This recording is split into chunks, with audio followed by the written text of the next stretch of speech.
어려운 일들이 많았죠. 한 해를 마감을 이래 하면서 어때요? 어려운 일이 많았습니까? 좋은 일들이 많았습니까? 생각이 없으시다, 그죠? 그게 어쩌면 좋을지도 모르죠, 그죠? 예. 근데 가만히 돌아보면은 언제나 보면 좋은 일은 조금이고 그 좋은 일을 만드는 과정에 어려움이 언제나 많은 것을 봅니다. 원래 과정이라는 그 자체가 고난 아닙니까? 그죠? 우리 누가 지은 시입니까? 거기도 가을 국화꽃 한 송이 피우기 위해서 소쩍새가 언제부터 울었답니까? 이런 봄부터 그냥 햄버거 한 개 더 먹는다고 지금 정신이 없죠, 그죠? 그래서 소쩍새가 새철을 울고 나니까 국화꽃 한 송이 피는 그 좋은 일을 보았답니다. 국화꽃 한 송이 피는 그 좋은 일을 보기 위해서 새 계절 동안 울어대는 과정이 있었다고 합니다. 그래서 가만히 돌아보면은 좋은 일 하나를 위해서 수만 가지의 어려운 일들과 좋은 순간, 행복을 느끼는 그 한순간을 위해서 수만 시간의 그런 어려움을 느끼는 그런 과정을 겪는 게 우리가 살아가는 과정인 것 같습니다. 그래서 한순간에 그 행복을 경험을 하면서 또 다음에 어려운 과정을 기대 속에서 넘어가는 거죠. 그리고 또 지칠 때쯤 되면은 견뎌냈던 과정의 열매를 또 보면서 이것이네. 그리고 또 겁도 없이 그 다음 과정을 또 이래 가고, 그죠? 지금 철로역정 잘 하고 계시지요? 철로역정 저기 우리 홍 군사님 그룹은 삼천포 요즘은 안 가지요? 예. 철로역정은 철로역정을 보면 그렇잖아요. 그 좋은 순간 내가 이렇게 사는 그 목적을 알게 해주는 것, 그걸 깨닫는 그 상황과 그 사건이 좋은 순간이죠. 그 하나에 이르기 위해서 긴 과정, 그걸 견뎌가지 않습니까? 그런데 오늘 이 시점에 와서 우리가 다 보는 것처럼 어려운 일들이 아주 많다고 해서 그게 하루 지나면 또 다음 날 이 어려운 일들이 반복되어지고 그게 오랫동안 지속이 되어진다고 해서 그게 반드시 망하는 것을 의미하는 것은 아닙니다. 맞죠? 그죠? 어려울 뿐 망하는 것은 아니잖아요. 반대로 좋은 순간이 있습니다. 그것을 느끼는, 그리고 그 느낌을 즐기는 그게 행복이죠. 그렇기 때문에 행복은 감정으로 확인되는 게 거의 대부분입니다. 그런데 그거는 순간이에요. 근데 이것을 느끼게 해주는 모든 조건을 잘 갖추었고 그런 환경이 주어졌다고 해서 그런 것 속에 있다고 해서 꼭 망하지 않는다는 보장은 없습니다. 이것도 맞지요? 그죠? 행복에 취해서 과정을 무시해버리면은 그것으로 끝입니다. 감정은 안개 사라지듯 사라지기 때문에.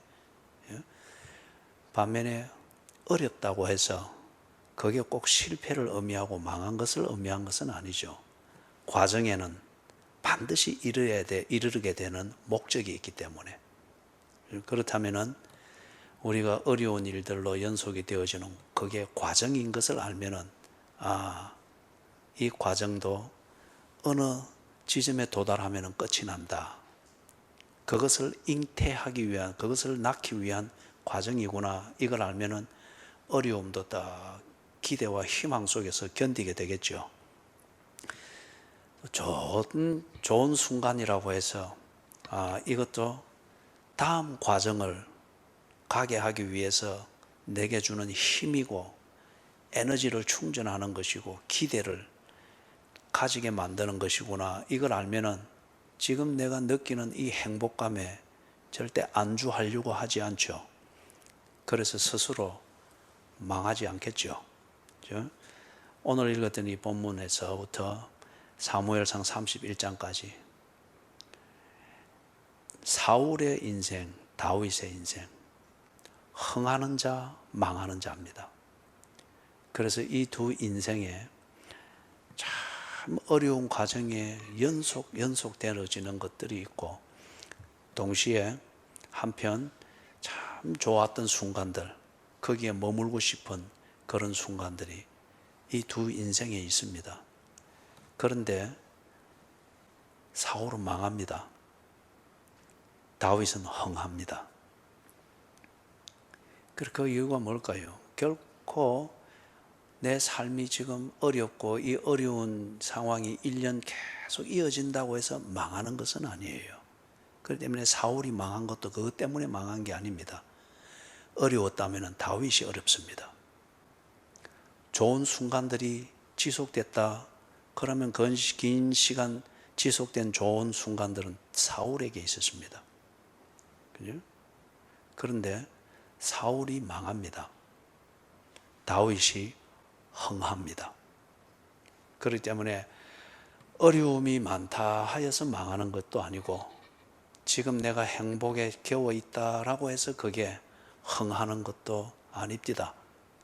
그것은 지나가야 될 과정, 거기서 겪게 되는 그러한 상황이고 사건일 뿐이더라는 거예요. 그러면은 흥하느냐 망하느냐, 그 문제는 두 인생을 가만히 들여다보니까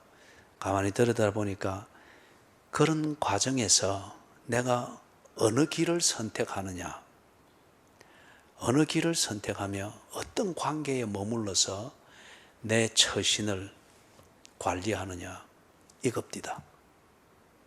그죠? 이겁니다. 그래서 여러분, 나의 나다움은 어떻게 해서 결정이 될까요? 오늘 청년들과 좀 얘기를 나누면서, 오늘 청년들과 청년들의 입장에서는 심각한 그런 주제를 다루었거든요. 순결. 순결에 대해서. 그 순결, 나의 순결, 내가 지켜야 될 순결이라고 하는 것은 나의 나다움이라고 하는 이게 정리가 될 때, 그래서 나의 나다움을 지키고 나의 나다움답게 딱 처신을 하는 이게 순결이거든요. 그렇기 때문에 내가 누구인가를 모르고 내 수준이 어느 정도 돼야 되는가, 내가 이루어야 될 목적이 뭔가, 그 목적을 이루기 위해서 내가 어떤 과정을 거쳐야 되는가, 이게 정리가 안 되면은 그 사람에게는 순결이고 자시고 이 개념 자체가 성립이 안 됩니다. 그죠? 그냥 대충 사는 거예요. 자기가 지켜야 될 자기 다움이라고 하는 이게 없기 때문에. 순결이라는 이거는 나의 나다움인데, 어떻게 하면 나의 나다움 이게 정리가 될 수 있을까? 오늘 청년들과 나누었던 것처럼 이거는 관계에 의해서 정리가 됩니다. 더러운 관계에 매여 있으면 그 사람은 자기를 더럽게 생각할 수밖에 없고 더럽게 살게 되어 있습니다. 내가 고상한 관계 속에 딱 있다. 그러면 그 사람은 생각하는 것이 고상할 수밖에 없고 처신이 고상할 수밖에 없고, 고상함에 이르고 고상함을 유지하려고 하니 수준이 그렇게 될 수밖에 없습니다. 그리 안 될 때에 그는 부끄러움을 느낍니다. 관계, 내가 어떤 관계에 속해 있는 사람인가, 누구를 나의 배우자로 하는가, 나의 자녀는 누구인가, 나는 어떤 가정을 이루고 있는가, 내가 속해 있는 가족은 누구이며 그 가족과의 관계에서 내가 할 일은 무엇인가, 이런 것, 그렇죠? 이런 관계 안에서 나의 나다움, 나는 누구인가, 그게 결정이 됩니다. 그 다음에 이 관계 안에서 나의 나다움이 딱 정리가 되어지면은 당연히 따라오는 게 뭡니까? 교제지 않습니까? 교제. 내가 이런 수준의 이런 내용의 관계를 가지고 있고 거기서 내 위치는 배우자다, 아버지다, 엄마다, 아니면 친구다, 또는 애인이다, 이런 자기의 위치가 딱 설정이 되어지면은 그 위치에 맞는 역할이라고 하는 게 나오게 되죠. 아내의 역할, 남편의 역할, 친구의 역할, 또는 아버지의 역할, 엄마의 역할. 그 역할을, 그 관계에 맞도록 자기의 역할에 충실한 것, 이게 교제입니다. 그죠? 이게 교제입니다. 이것과 상관없이 그냥 재미와 그 순간 느끼는 그런 소위 말해서 경망스러운 그런 감정적 행복감을 만들기 위해서 뭐 이래 하는, 그거는 연애죠. 연애든지 스쳐 지나가는 만남에서 그런 충동을 충족시키려고 하는 그런 것이 지나지 않죠. 제가 우리 관계에서 파생되어지는 교제를 보았습니다. 이게 맞도록 다 자기를 알고 그렇게 처신하는 것, 이게 자기다운 처신이죠. 내가 하나님과의 관계에 내 모든 것을 걸었다. 하나님과의 관계에 맹세를 했다. 그러면 나는 사탄과의 관계를 떠난 겁니다. 하나님과의 관계에 내가 맹세를 했으면은 그 관계에 합당하도록 내가 하나님과 교제에 충실해야 합니다. 그러면 하나님과의 교제에 충실하려고 집중하는 것은 동시에 뭡니까? 사탄에게 대해서는 배신입니다. 사탄에 대해서는 완전히 무시하는 겁니다. 그래서 하나님과의 관계에 충실하기 위해서 내가 교제합니다. 그런데 나의 그 교제가 하나님을 완전히 만족시킬 수 있을 정도로 완전할 수 있는가? 그럴 수는 없습니다. 진실하고자 하는 것 뿐입니다. 우리가 부부가 같이 살아도 그렇지 않습니까? 누구보다도 나를 많이 이해해 줄 수 있는 배우자이지만은, 그러나 그 배우자를 언제나 충족시킬 수 있도록 내가 도덕적으로 완전할 수는 없습니다. 단지 뭘 할 수 있습니까? 진실하고자 할 뿐입니다. 이 관계에 대하여 내가 진실하고자 한다. 다른 어떤 관계보다도 나는 이 관계 안에서 나의 나다움을 찾고 내 삶의 가치와 내가 보내는 시간의 의미는 이 관계 안에 있고, 부부 관계일 것 같으면은 내가 당신을 위하여서 내 삶을 기꺼이 걸음처럼 그렇게 소비해 가는 것, 이것이 내 삶의 의미입니다. 이 관계를 인정하면은 거기에 충실하도록 진실하고자 하는 것이요. 그럼에도 불구하고 내 재주와 능력은 불완전합니다. 그렇기 때문에 오해를 불러일으키고 불만족을 불러일으키고, 그게 배우자가 이해가 안 되고 수용이 안 될 때는 다툼이 되는 거죠. 하나님과 관계를 맺고 하나님과 이 교제를 할 때에 우리가 절대 완전한 도덕으로 하나님을 만족시킬 수 없습니다. 여러분, 절대 이것을 추구해서는 안 됩니다. 그리고 성령도 우리에게 그런 기도를 가르치지 않았고 그런 삶을 가르치지 않았습니다. 하나님은 외모를 보지 아니하시고 무엇을 본다고 했습니까? 중심을 보신다 했지 않습니까? 이 말이 무슨 말이에요? 하나님을 향해서 진실하고자 하는 우리의 것, 그러나 진실한 마음처럼 하나님에 대하여 우리가 완벽하게 살 수 없는 것, 하나님도 알고 나도 그런 나를 알아라는 겁니다. 그래야 쓸데없는 좌절과 위선적인 절망감에 빠져가지고 이루지도 못할 도덕적 채찍으로 자기를 계속 치면서 뭔가 겸양을, 그 위선을 저지르지 않는다는 거예요. 진실하고자 한다. 그럴 때에 그 진실에 걸맞는 완벽함은 하나님이 만드신다는 겁니다. 그게 오늘 오전에 봤던 바울의 경우였죠. 바울의 경우 하나님이 한 걸음 한 걸음 인도하는 데 대하여 순종하기 위하여 진실을 다할 때 하나님은 그 진실이 열매를 맺을 수 있도록, 그래서 빌립보 교회라고 하는 이 아름다운 열매를 보게 하는 보람을 주셨지 않습니까? 그죠?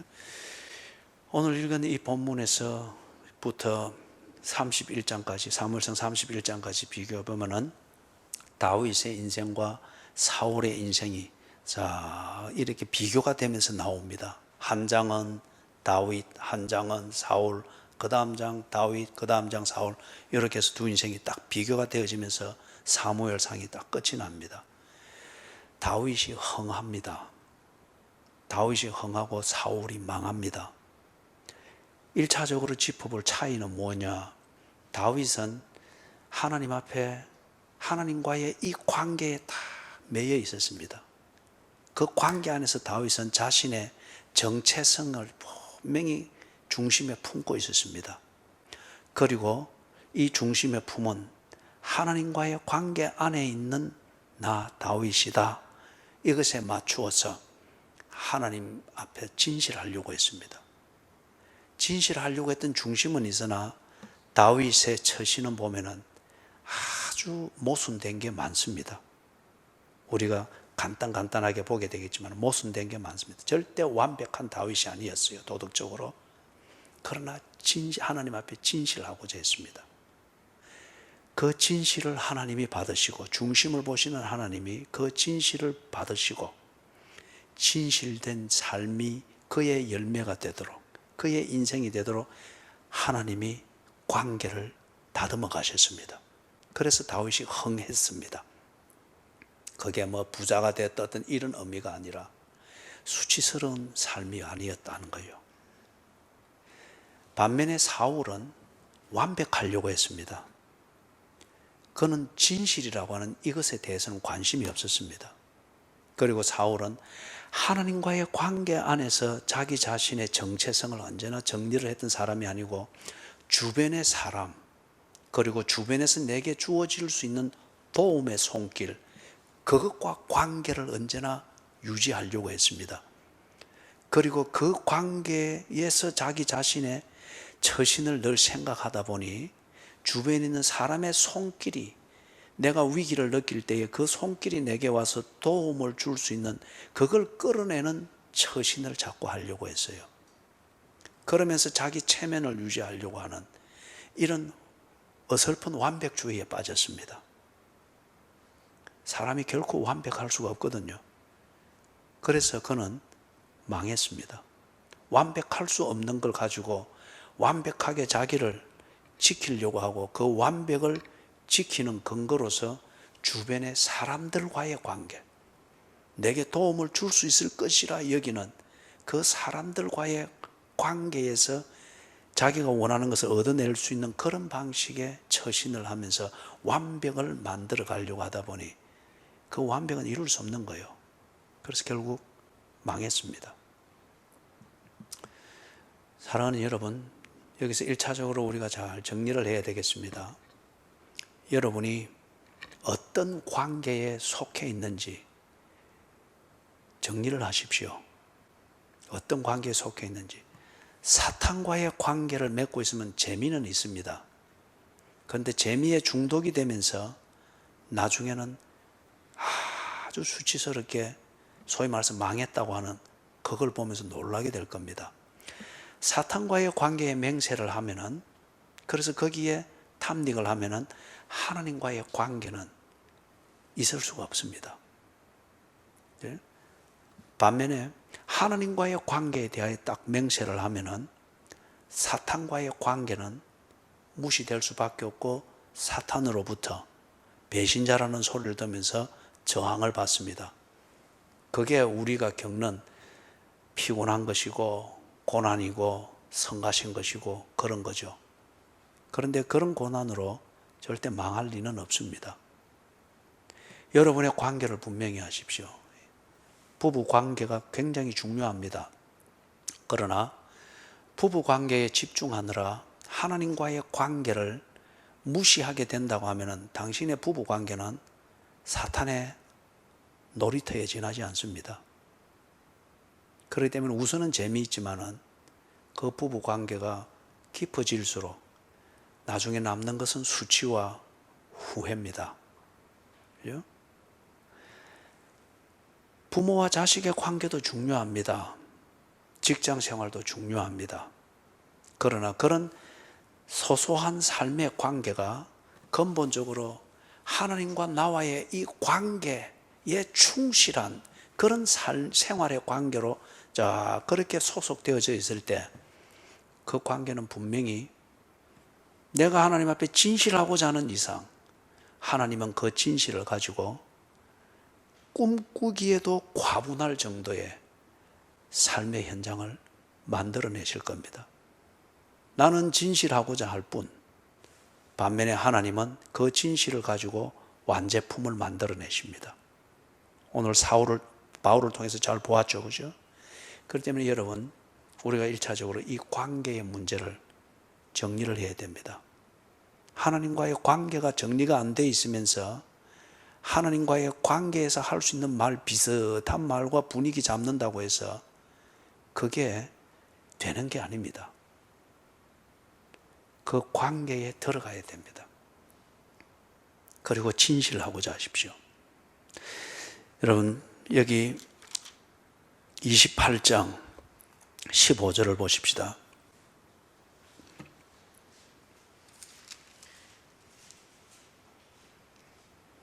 28장 15절에 보면은 같이 한번 읽어보겠습니다.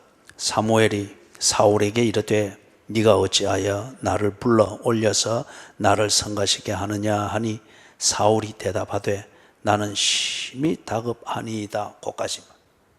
사울이 지금 심히 다급하다 그러죠, 그죠?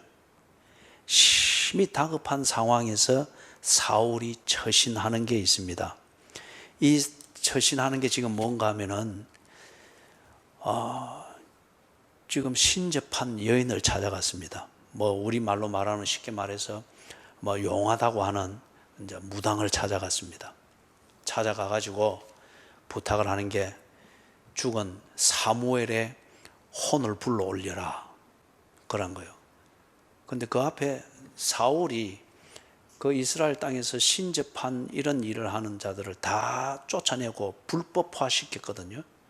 그런데 지금 사울이 이게 자기가 다급해지니까 이 다급한 자기의 위기를 극복을 하기 위해서 찾는 게 뭔가 신접한 여인, 자기가 불법이라고 그렇게 단정했던 이 무당을 찾아갔습니다. 그런 다음 죽은 사무엘을 불러 올리라, 그렇게 하는 겁니다. 자, 그러면 여기 죽은 귀신을 불러 올리고 이렇게 하느냐, 그것은 오늘 이 시간에 논의할 바가 아닙니다. 전혀 사울에게 지금 하나님이 없습니다. 그죠? 사울도 여호와를 말했고, 지도 사울을 여호와 앞에서 제사를 드리고, 우리 표현을 말하면 예배도 드리고, 의식도 행하고, 다 했습니다. 전쟁 치러 나갈 때에 여호와의 말씀을 외우고, 기도도 하고, 그러고 했습니다. 그런데 그 사람의 본질은 어느 때 드러납니까? 다급할 때 드러납니다. 다급할 때. 그 사람이 위기라고 느끼는 그 다급한 중에 있을 때, 경황이 없을 때 그 사람의 실력이 드러나고 그 사람의 본질이 드러나고 정말 집사인지 아닌지, 그 피가 빨간색인지 검은색인지 딱 드러납니다. 그죠? 지금 사울이 평상시에는 훈련받은 대로 몸에 익은 대로 의식을 따라서 왕의 체면을 차리면서 제사도 드리고 예배도 하고 기도도 하고 하는데 다급해지니까 그냥 그야말로 한 자연인입니다. 그런데 그 순수한 자연인으로 돌아갔을 때 이 다급한 상황을 해결하는데 보니 이는 하나님과의 관계 속에 있는 사람이 아닙니다. 하나님과의 관계 속에 있는 사람이 아니고 내게 도움을 주고 그래서 다급한 이 상황을 극복할 수 있다고 여기는 사람과의 관계 속에 있는 그런 종류의 인간이었습니다.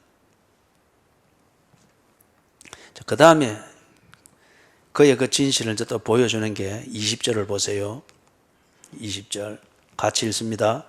사울이 갑자기 땅에 완전히 엎드려지니 이는 사무엘의 말로 말미암아 심히 두려워하며, 끝까지 가면서 같이 읽어야 됩니다. 제가 같이 읽자 그랬죠?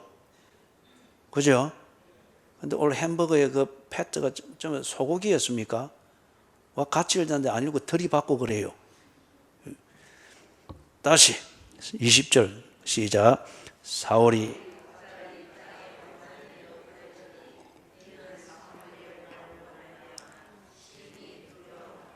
또 그의 기력이 다하였으니 이는 그가 하루 밤낮을 음식을 먹지 못하였음이니라.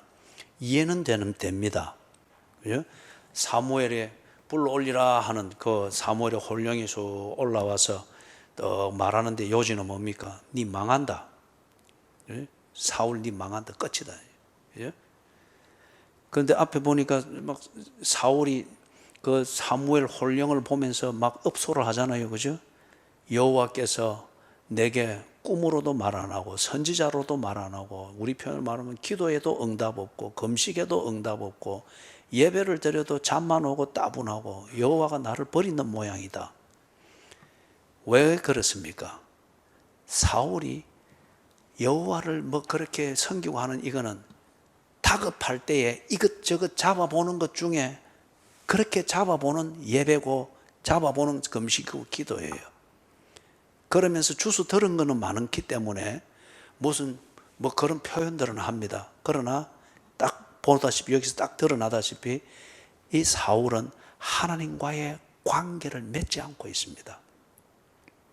그가 속해 있는 관계는 사람과의 관계입니다. 내게 도움을 줄 수 있다라고 여기는 사람과의 관계입니다. 그러니까 이 사울이 그 말을 듣고 완전히 땅에 엎드러집니다. 그죠? 이는 사무엘의 말로 말미암아 심히 두려워함이라. 네 망한다. 네가 하나님과 관계를 맺지 않고 하나님께 진실하고자 하는 그런 필요도 전혀 못 느끼는 하나님과 관계가 없는 사람이 왜 다급하면은 이것저것 건드리보다 안 되면은 뭐 금식하느니 뭐 짜느니 주의 영광을 살게 해주십시오라느니 주서 섬기지 말라는 거예요. 네 색깔이 다 드러났으니까 그런 기대하지 마라. 그러니 완전히 엎드러졌습니다. 그 다음에 두 번째는 20절 끝에 보니까 또 그의 기력이 다하였으니 이는 그가 하루 밤낮을 음식을 먹지 못하였음이니라. 이거 제가 금식했습니까? 아니면은 다급하니까 지금 식음을 전폐한 거죠. 그죠? 그런데 근데 하루 굶고 이리 기력이 없어가지고 참 그죠? 이리 됐습니다. 그러니까 이제 그 뒤에 보니까 이 신접한 여자 무당이 참 사울이 보기 딱하니까 왕인 것을 알았단 말이에요. 그러니까 아이고 왕이요 이러면 안 됩니다. 잘 드셔야죠. 그렇게 해서 김치찜을 만들어 가지고 다 먹으라고 그래 주니까 이 사울이 안 한다 했었다고도 옆에 이제 이래 뭐 부추겨주고 이래 뭐 도와주고 이러니까 또 거기에 홀 넘어가 가지고 비실비실 해가면서 여러분 내가 이런 말을 자주 하죠. 그죠? 딱 사울이 지금 그 지경이에요. 사람의 관심을 끌고 동정을 끌기 위해서 힘이 있을 때는 뭐 아는 소리 해서고 이래 하면서 관심을 끌어서 사람을 지 주변에 모으고 다급해졌을 때는 비실비실 해가면서 그래도 뭐 한 개 해주면 또 이래 해주고 이미 딱 이거잖아요. 그죠? 그러니까 뭐 금방 죽을 것처럼 이래 했는데 뭐 여인이 뭐 먹으라 하면서 송아지 잡아주고 뭐 또 신하들이 아이고 와 이랍니까 하면서 뭐 이래 해주니까 비실비실 하면서도 또 그래 앉아서 먹고 다 먹고 있는 거예요. 그죠? 먹고 다 먹고 이거 가만 놔둬도 안 죽습니다. 이게. 그죠? 앞으로 여러분들 주변에서 이런 사람이 있으면 가만 놔두라고요. 안 죽어요. 그거. 그죠? 이게 습관이라고 이게 체질이고. 지금 그러면서 사울이 가죠. 전혀 이게 문제를 푸는 게 아니죠. 그죠? 사람과의 관계 중심으로 해서 자기 처신을 이래 해 나가니까 여기는 진실이 필요 없습니다. 사람을 내 관심대로 끌어모으는 이러한 처심, 이게 전부죠. 그런데 여러분, 사울이 이렇게 됐습니다. 그 다음에 넘어가 가지고 넘어가서 30장 보십시다. 30장 6절 같이 읽습니다. 백성들이 자녀들 때문에 마음이 슬퍼서 다윗을 돌로 치자 하니 다윗이 크게 다급하였으나 그의 하나님 여호와를 힘입고 용기를 얻었더라. 이게 또 여기도 지금 똑같이 보니 다급하다가 돼 있죠, 그죠? 다윗이 아주 다급했습니다. 이게 이제 뭔가 하면은 이 블레셋 왕 아기스한테로 망명을 했지 않습니까? 그게 27장에 나와요. 아기스한테 망명을 했습니다. 사울의 이 위협 그리고 이런 싸움, 여호와께서 기름 부어 세우신 종인 사울과 싸우는 이 자체가 다윗에게는 부담이 되는 거예요.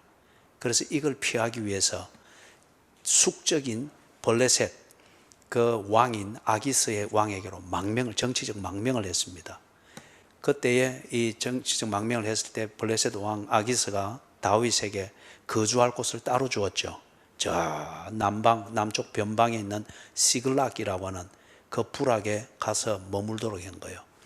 거기에 있는 동안에 있다가 이제 블레셋이 사울이 이끄는 이스라엘과 일전을 하기 위해서 출정을 하는데 다윗도 자기의 신복 600명을 이끌고 같이 참전을 한 겁니다. 그런데 아기스 왕의 신복들이 저 다윗을 데려가면 안 됩니다. 전장에서 창끝을 우리에게 돌릴 수가 있으니까 데려가면 안 됩니다.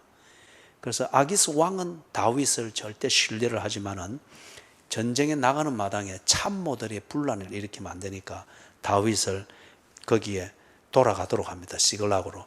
그런데 그 시글락을 잠시 비운 사이에 사막의 그 광야의 그 부족들이 올라와 가지고 시글락에 남겨둔 가족들을 쑥대밭을 만드는 겁니다. 그래서 돌아와 보니 지금 그 지경이에요. 그러니까 이 함께 했던 사람들이 괜히 당신을 믿고 이랬다가 우리 가족들 다 잡혀가고 어쩌고 이러면서 지금 다윗을 돌로 치려고 하는 거예요. 다급한 상황이다 이겁니다.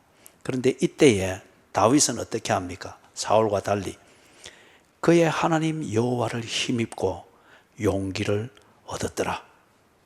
그리고 다윗이 하는 것은 하나님 앞에 7절 이하에서 보니 꿇어앉아 기도합니다. 그리고 평상시 그가 예배를 드리던 것, 이 예배를 다윗이 정결하게 잘 드렸다 이게 아니에요. 그 중심이 언제나 있었습니다. 그러니까 이 다급하니까 보다 진지하게 하나님 앞에 기도하며 예배합니다. 에봇을 가져오게 해가지고 하나님의 뜻을 묻습니다. 앞에 사울은 다급할 때 어떻게 했습니까? 평상시 폼 잡고 하던 예배고 뭐고 그거는 다 어디 간지 없고 무당 찾아가서 죽은 홀령을 올리게 했습니다. 다윗은 평상시에 사울에게 쫓겨다닌다고 예배도 잘 못 드리고 보기에는 그랬습니다. 그런데 그의 중심에는 하나님을 향한 진실이 있었습니다. 그래서 이 다급할 때 이것저것 붙잡는 것 아니라 정말 하나님을 붙잡고 있습니다. 하나님께 길을 묻습니다. 무엇을 어떻게 해야 됩니까? 이게 진실이지 않습니까? 사울의 진실은 무당 찾는 것이었고 다윗의 진실은 딱 드러내보니 하나님을 찾는 것이었습니다. 진실이죠. 자, 그 다음에 여러분 보면은 조금 여러분이 읽어가면서 혼란이 생길 수 있는 거 27장에서는 뭔가 하면은 다윗이 블레셋 왕 아기스에게로 망명을 갑니다. 이거는 이스라엘의 숙적이거든요. 그리고 망명을 가가지고 아기스의 신임을 얻어낸 다음에 시글락에 거주하면서 거기서 아주 다윗이 그 성향상 다윗은 아주 잔머리를 잘 굴리는 재주가 있습니다. 그래서 아기스에게는 점수를 따고 실제로 하는 것은 그쪽 아기스 편을 드는 부족들을 쳐가지고 거기서 얻는 전리품으로 이스라엘 유다 족속들의 그 환심을 사는 전리품으로 사용을 합니다. 이거 속이는 거잖아요. 거짓말이잖아요. 그죠? 거기다가 나중에 아까 시글락으로 돌아갔을 때 돌에 맞아 죽을 뻔 했잖아요. 그 다음에 그 추격해 가지고 다 찾아온단 말이에요. 그 이전에 여기서 그래 해가지고 보면은 자기가 이 잔재주를 부린 이게 아기스 왕에게 들키지 않기 위하여서 몰살을 시킵니다. 그죠? 몰살을 시켜. 남자고 여자고 어린아이고 노년이고 전부 다 몰살을 시킵니다. 왜 그래 하는 거 거기 이유를 보니까 블레셋 왕 아기스한테 가가지고 다윗이 이런 사람입니다. 왕 당신에게는 이스라엘의 족속들을 변방 족속들을 쳤다고 보고했는데 그렇지 않고 실상은 당신의 편을 들고 있는 우리를 친 겁니다. 이 말을 하면 안 되잖아요. 이 말을 막기 위해서 전부 다 몰살을 시킵니다. 그리고는 다윗이 아기스 왕한테 가가고는 당신을 괴롭히고 위협이 되는 족속들을 쳤습니다. 즉 이스라엘을 쳤다는 거예요. 그리고 그 전리품으로 당신의 편을 드는 족속들을 위해서 내가 썼습니다. 거짓말이잖아요. 그죠? 그런데 이러면 안 되잖아요. 그럼에도 불구하고 이 다윗의 진실에는 뭐가 있었느냐? 아까 우리 30장에 보았던 것처럼 하나님을 붙드는 이 진실이 있습니다. 지 삶의 태도는 완벽하지 못합니다. 이 비겁함도 있죠. 그 다음에 살아남기 위해서 최선을 다해서 살지만은 방법이 때로는 참 이 비겁하고 정의를 왜곡시키는 면이 있습니다. 그런데 이 다윗의 진실에는 뭐가 있느냐? 하나님을 꼭 붙들고자 하는 이 진실이 있는 거예요. 그 다음에 하나님과의 관계, 이 안에서 나의 나됨을 알고 그것에 맞도록 처신하고자 하는 진실이 있는 거예요. 그렇기 때문에 속여서라도 이스라엘의 적이 되는 변방의 위협이 되는 족속들을 처리하고 거기서 빼앗은 전리품으로 유다 지파의 이 족속들을 돕는 이 일을 한 거예요. 세상의 도덕적 관점에서 볼 때 이거는 불법입니다. 거짓입니다. 부정입니다. 그죠? 그런데 이건 분명히 다윗의 부족함이고 모자람이고 불법입니다. 그런데 그 진실을 보시는 하나님께서 그것을 커버해 주십니다. 합력하여 선을 이루십니다.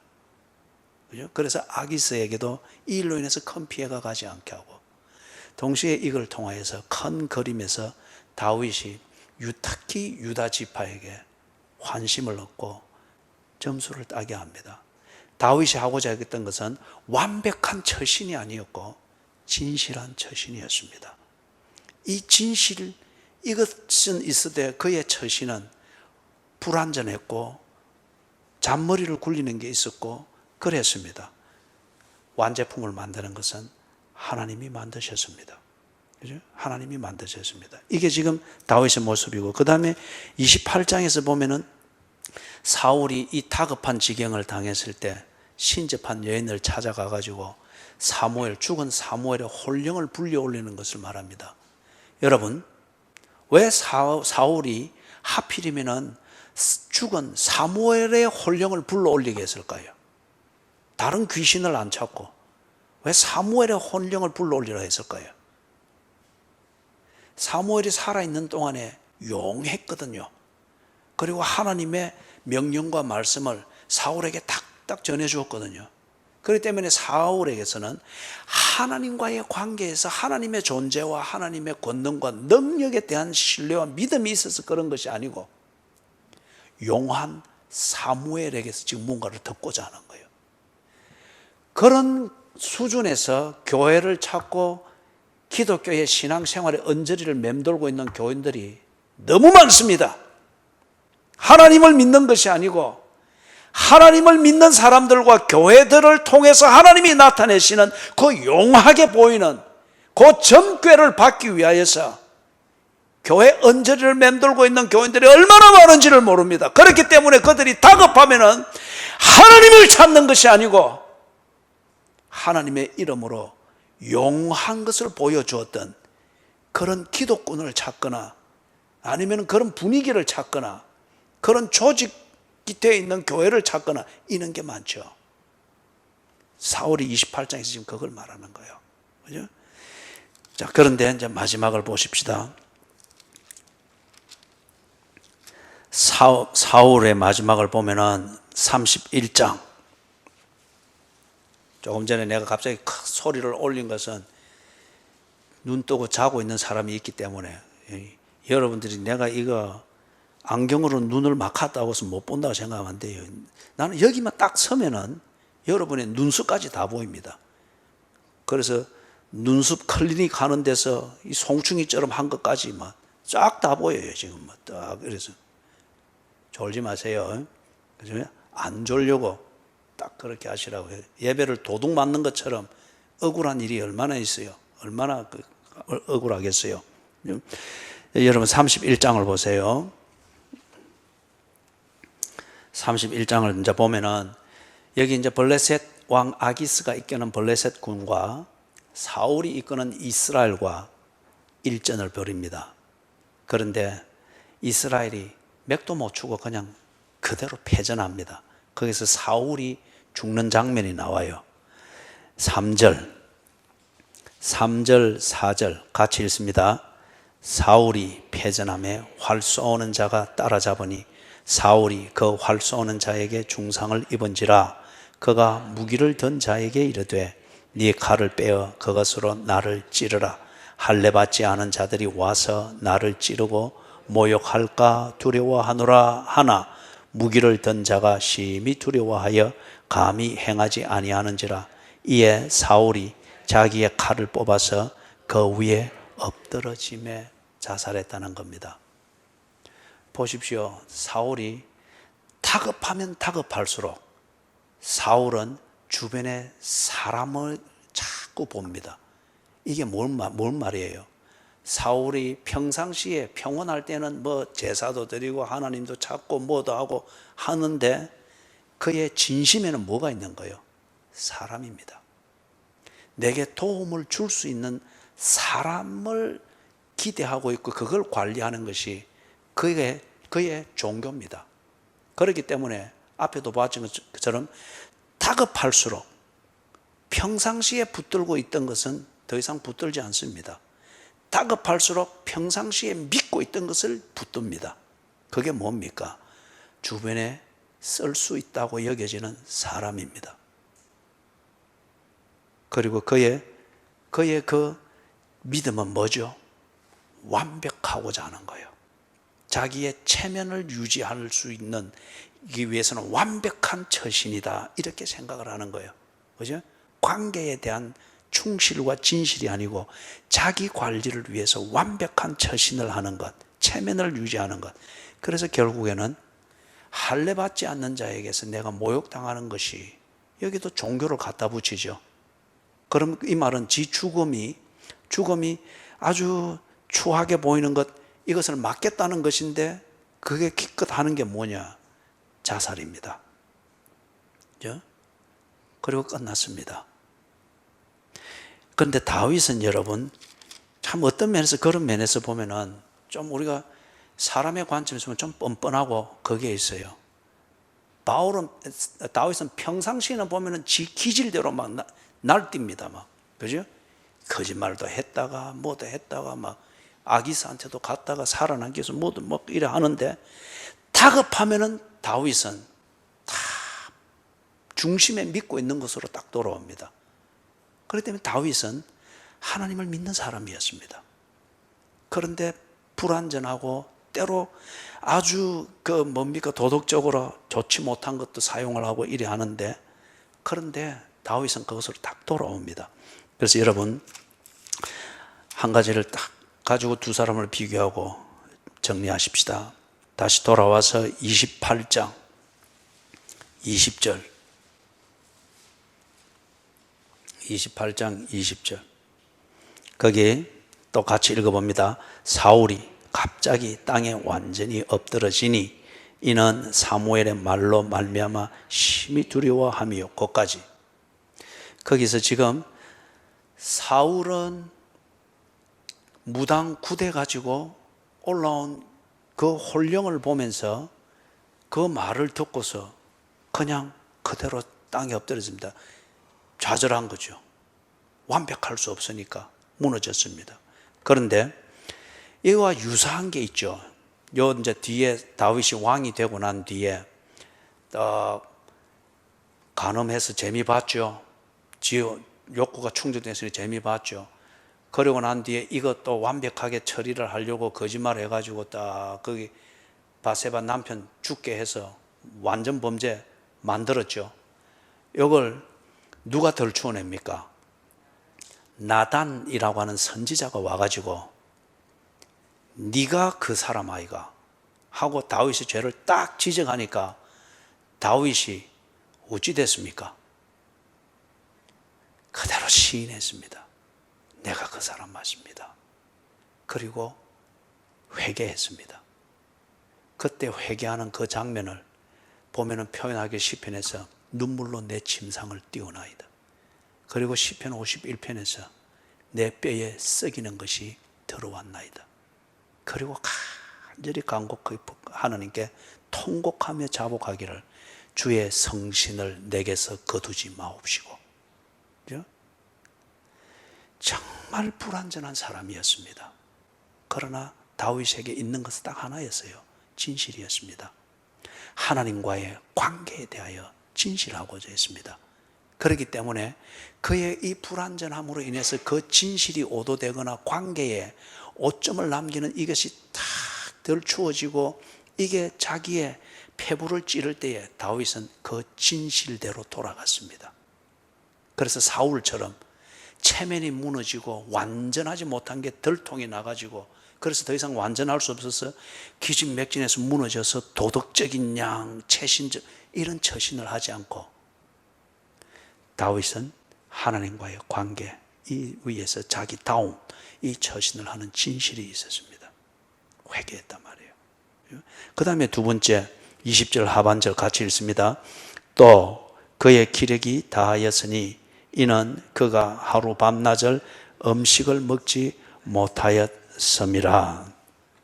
이 사울은 이것 가지고서 뭐 별것 아닌 것 하루 뭐 굶는 것 있을 수 있잖아요. 살면서 올 한 해 지나면서 근심 염려 때문에 끼니를 건너뛴 분들 손을 한번 들어보이소. 그러니까 이 본문이 이해가 안 된다 그죠? 그죠? 예. 예. 그래서 이럴 수 있잖아요. 그죠? 이럴 수 있단 말이에요. 그런데 사울은 이걸 가지고 기력이 없느니 온 동네 사람들 동정을 끌어서 이렇게 하는 사람의 눈길을 끌려고 하고 동정을 끌려고 사람으로부터 뭔가를 문제를 해결할 수 있는 어떤 그러한 디딤돌로 쓰려고 한 거예요. 그런데 다윗은 왕이 되어서 나중에 다 보면은 하나님께서 딱 정리를 해줄 때 죄악의 씨앗을 없애지요. 밧세바가 낳은 아이를 하나님이 거두어 가십니다. 거기에는 하나님의 큰 섭리가 있죠. 그죠? 그때에 다윗이 아비의 심정으로 그리고 한 여자를 사랑하는 남자의 심정으로 하나님 앞에 자비를 구하지 않습니까? 그 자비를 구하기 위해서 그 자비를 구하는 다윗의 그 겸손함과 진실을 하나님께 업소하기 위해서 뭘 합니까? 금식합니다. 그죠? 성루에 앉아서 금식합니다. 식음을 전폐하고 사울처럼 하루도 아니고 며칠을 이어가면서 합니다. 하나님 살려주십시오. 그런데 신하들이 또 이따가 뒤에 전가를 하는데 뭐라고 합니까? 아이 죽었습니다. 그러니까 다윗이 두말하지 않고 다 거두고 일어나가지고 머리 빗고 세수하고 상 차리라. 그래 햄버거 막 2개씩 먹고 막 그죠? 딱 그래가지고 업무에 딱 돌아갑니다. 이게 그래서 신하들이 보고 아이 의안이 벙벙한 거예요. 아이가 사경을 헤맬 때 금식했는데 그러면 죽었으면 더 슬퍼서 기진맥진해서 쓰러질 건데 정반대단 말이에요. 아니 왕이요 위선 아닙니까? 그러니까 뭐라 합니까? 하나님의 뜻이다. 하나님의 뜻이다. 하나님께서 나를 불쌍히 여기셔서 아이를 살려줄까 싶어 하나님 앞에 내 진실을 보였는데 하나님의 뜻은 그것이 아니었다. 그러면 된 것이 않느냐? 정상으로 돌아갑니다. 다윗의 진실에 뭐가 있은 거예요? 하나님과의 관계 안에서 그 관계에 충실하고자 하는 자기다움, 자기 처신의 기준이 그의 진실이었습니다. 그렇기 때문에 완전하지 못한 자신의 인격과 도덕성과 성향과 충동을 가누지 못하는 남정 내의 그 본능적 욕구, 이것 때문에 죄악의 씨앗을 낳고 그래서 그게 수치가 되고 국가의 수치, 왕의 수치, 하나님의 영광에 가리는 오점이 될 수 있는 이것에 대해서 하나님의 뜻은 이것을 아이도 온전케 하고 나라도 온전케 하고 다윗의 앞날에도 온전케 하는 이 섭리를 행할 때 다윗이 개인적 자비를 구하는 것보다 하나님의 이 큰 그림을 만들어가는 그 뜻을 알았을 때, 예, 하나님 뜻대로 하십시오. 하나님의 뜻대로 이루어지기를 원합니다. 그리고 발딱 일어서서 그 관계에 충실한 것은 거기 퍼질고 앉아서 혼절하도록 금식하는 게 아니고 하나님의 섭리를 따라서 자기의 순종해야 될 다음 일을 하는 것인 줄 알고 발딱 일어선 거죠. 그를 돕는 사람이 없었습니다. 부축해주는 사람도 없었으며 금식하도록 부축해주는 사람도 없었고 더 해야 된다 뭐 이런 부축해주는 사람도 없었고 그의 진실은 하나님과의 관계에 다 매여 있었습니다. 사랑하는 여러분, 그리 되니 하나님과의 관계 안에 매여 있는 자는 그 관계가 그 사람을 만듭니다. 그죠? 내가 속해 있는 관계가 나를 만듭니다. 더러운 관계에 있으면 나는 더러워질 수밖에 없습니다. 제대로 된 관계 안에 있으면 나는 더러울지라도 그 관계가 나를 제대로 만들어 가게 되어 있습니다. 하나님과의 관계 안에 있으니 그 관계가 다윗을 하나님 보시기에 좋도록 만들어 가고 있습니다. 그 안에서 다윗이 완전했던 것 아닙니다. 진실했을 뿐입니다. 이 진실을 하나님은 믿었습니다. 그걸 귀하게 여겼습니다. 그리고 그 진실이 오도되어지지 않도록 완전한 것들을 하나님이 차근차근 만들어 주셨습니다. 그래서 다윗의 이 치졸한 인간성과 부족한 면들보다는 그게 사실이지 않습니까? 근데 그것보다는 하나님이 결과적으로 만들어 주신 그 완전한 모습, 하나님과 온전한 교제를 나누며 하나님의 통치를 대리할 정도로 거룩한 성스러운 그 다윗의 이미지가 우리한테 다 새겨져 있지 않습니까? 내가 하는 것은 진실하고자 하는 것입니다. 하나님은 그 진실을 받으시고 완전하게 만들어 주십니다. 사랑하는 여러분, 우리가 한 해를 그렇게 지내왔습니다. 어렵다고 해서 우리 다 망한 것 아니죠. 좋은 때가 있었다고 해서 그것 때문에 우리가 승리하고 원하는 대로 다 이루어진 것도 아니죠. 여전히 목적을 이루는 과정을 가고 있을 뿐입니다. 어려웠다고 하면은 그것은 목적을 이루는 과정, 거쳐야 될 과정일 뿐입니다. 좋은 때가 있었다면 그게 종착역이 아니고 내가 지나가는 과정에 이 의미가 있음을 알게 해서 다음 만나게 되는 과정을 좌절하지 않고 용기 잃지 않도록 주는 하나님의 쉼표입니다. 새해에 또 어떤 어려운 과정이 있고 그 과정을 통해서 또 매듭을 짓는 좋은 순간들이 있고 그걸 딛고 또 다음 성숙된 과정을 또 이어갈지 기대가 됩니다. 중요한 것은 흥하는 자는 관계가 만들어줍니다. 하나님과의 관계, 그 관계를 분명히 하십시오. 그리고 하나님과의 관계 안에서 완전하려고 하지 마십시오. 그거는 안 됩니다. 하나님은 완벽한 자를 찾는 게 아닙니다. 진실하십시오. 진실하십시오. 진실하십시오. 완전한 것을 두고 하나님을 감동시키려고 하지 말고 진실하십시오. 그러면 하나님은 그 진실이 욕을 당하지 않도록 그 진실에 걸맞는 환경을 주시고 일을 주시고 몸을 주시고 생활을 주시고 가는 길을 인도해 주실 것입니다. 그죠? 이것을 오늘 오전 예배 때는 바울을 그렇게 인도해서 그 다음 단계인 데살로니가 그 혹심한 핍박이 기다리거든요.